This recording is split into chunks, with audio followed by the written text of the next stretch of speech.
அனைவருக்கும் வணக்கம். நம்ம டெய்லியும் prelims and mains point of வியூல நம்ம தினமணி பேப்பர்ல என்ன இருக்கு அப்படிங்கிறத பார்க்குறோம். ஸோ இன்னைக்கு என்ன ஆர்டிகல்ஸ் இருக்கு அப்படிங்கிறத பார்ப்போம். ஸோ முதல்ல பார்த்தோம்னா நமக்கு இந்த ஸ்பேடெக்ஸ் மிஷன் நேற்றே பார்த்துருந்தோம் இல்லையா? ஸோ அதனுடைய வெற்றிகரமான லான்ச் அப்படிங்கிறது இருந்திருக்கு. அதை பற்றி கொடுத்துருக்காங்க. அடுத்ததாக பார்த்தோம்னா நமக்கு கன்னியாகுமரி இல்லை இந்த திருவள்ளுவர் சிலை, விவேகானந்தர் மண்டபம் இதுக்கு பக்கத்தில் பார்த்தோம்னா ஒரு கண்ணாடி இழை கூண்டு பாலம் அப்படின்னு சொல்லி ஒரு கிளாஸ் பிரிட்ஜ் அப்படிங்கிறத தமிழக அரசாங்கம் ஓப்பன் பண்ணியிருக்காங்க. ஸோ அதை பற்றின செய்திகளை வந்து கொடுத்துருக்காங்க. அடுத்ததாக பார்த்தோம்னா புதுமை பெண் திட்டத்தினுடைய விரிவாக்கம், இதையுமே நம்ம அடிக்கடி 2 நாளாக பார்த்துட்டே இருந்த ஒரு செய்தி தான். ஸோ இந்த மாதிரி பேசிக்காக நம்ம பார்த்த செய்திகள் தான் இருந்துச்சு. அதையும் தாண்டி இன்றைய திருக்குறளில் என்ன சொல்லியிருந்தாங்க அப்படின்னு பார்த்தோம்னா, நமக்கு ஊரோரால் உற்ற பின் ஒல்காமை இவ்விரண்டின் ஆரென்பர் ஆய்ந்தவர் கோள் அப்படின்னு சொல்லியிருக்காங்க.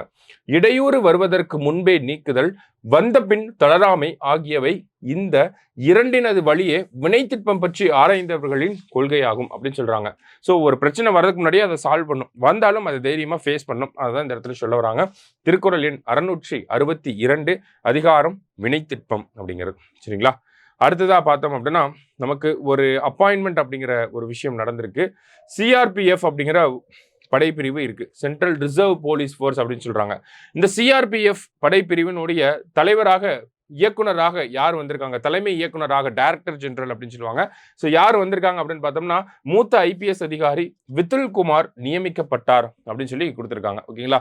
ஸோ மூத்த ஐபிஎஸ் அதிகாரி வித்துல் குமார் என்னவா வந்திருக்காரு, நமக்கு நேஷனல் செக்யூரிட்டி கார்டோட ஹெட்டா வந்திருக்காரு, டைரக்டர் ஜெனரலா வந்திருக்காரு.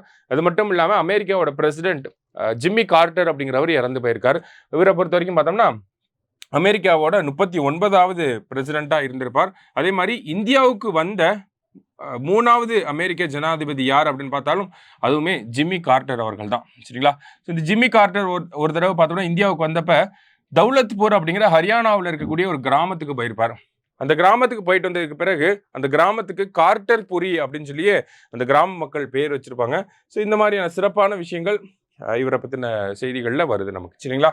ஸோ இன்னைக்கு இருந்த முக்கிய செய்திகளை பார்த்துருக்கோம். நன்றி.